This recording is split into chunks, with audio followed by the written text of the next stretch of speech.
I had a very straightforward conversation with Xi. I made it clear to him. I made no threats, but I made it clear to him that make sure he understood the consequences of him helping Russia. I pointed out the number of American and foreign corporations that left Russia as a consequence of their barbaric behavior. China understands that its economic future is much more closely tied to the West than it is to Russia. That was President Biden in Brussels yesterday, warning he will bring down the sanction hammer if China provided any aid to Russia. And his warning is being taken seriously by, well, at least one Chinese energy company, and a major one, Sinopec, the largest refiner in Asia, reportedly pulling its ventures in Russia on fear it might face sanctions because of it. Sinopec stock is down 1.6% on that news. And then Treasury Secretary Janet Yellen says she's against sanctioning China unless Beijing helps Moscow evade Western sanctions or if it supplies weapons. She says right now, no indication that China will do that.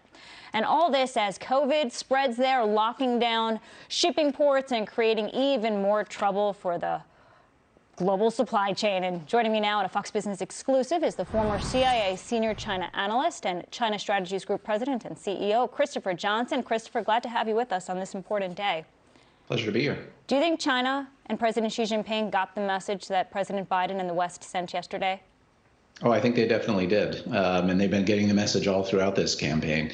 You know, my understanding is President Xi Jinping was really focused on two things vis-a-vis the current situation with Russia and Ukraine, and very little of it had anything to do with what was happening on the ground. What he was looking at was, would the United States be willing to back up its rhetorical chest thumping with regard to the economic sanctions and technical restrictions that they threatened before the invasion?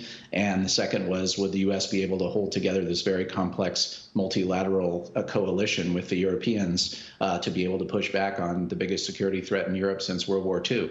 And President Xi cannot be liking the answers to either of those two questions at this point. So we passed with flying colors, I suppose, but do you think, does he need to pick a side here? Is it, he hasn't condemned Putin. He has not condemned this invasion. Yeah. Does he need to pick a side? No, I don't think he does, or at least he's going to try real hard not to. And it will be to the great frustration of the U.S. and its allies. But I think Xi Jinping's view is the best approach for China is to try to have something that looks like neutrality, saving the benefits they believe they're getting from their close cooperation with Russia while not overly alienating the West and primarily Europe. You know, to a large degree, the Chinese leadership increasingly thinks the ship has sailed with the United States. They see Washington as hostile. They see very little change in the Biden administration approach toward China from the Trump administration approach, but they're very keen to keep the Europeans on side if they can in this process. And they're hoping that this sort of semi-careful fence sitting that they've been doing will allow them to do that. Obviously, if Russia escalates to the use of any kind of weapons of mass destruction, chemical, biological, nuclear, that's going to make that very difficult for China. Do you think China is going to invade Taiwan, at least anytime soon?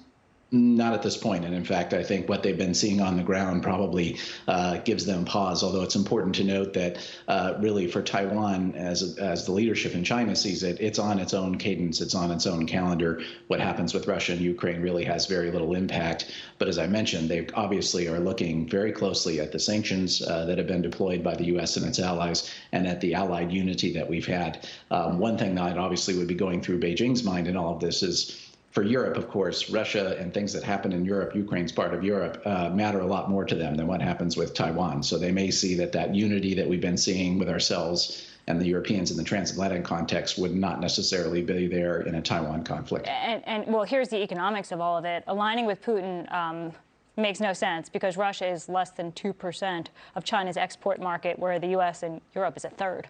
So yes, that's the equation. Christopher Johnson, thank you for the time. We do appreciate it. My pleasure.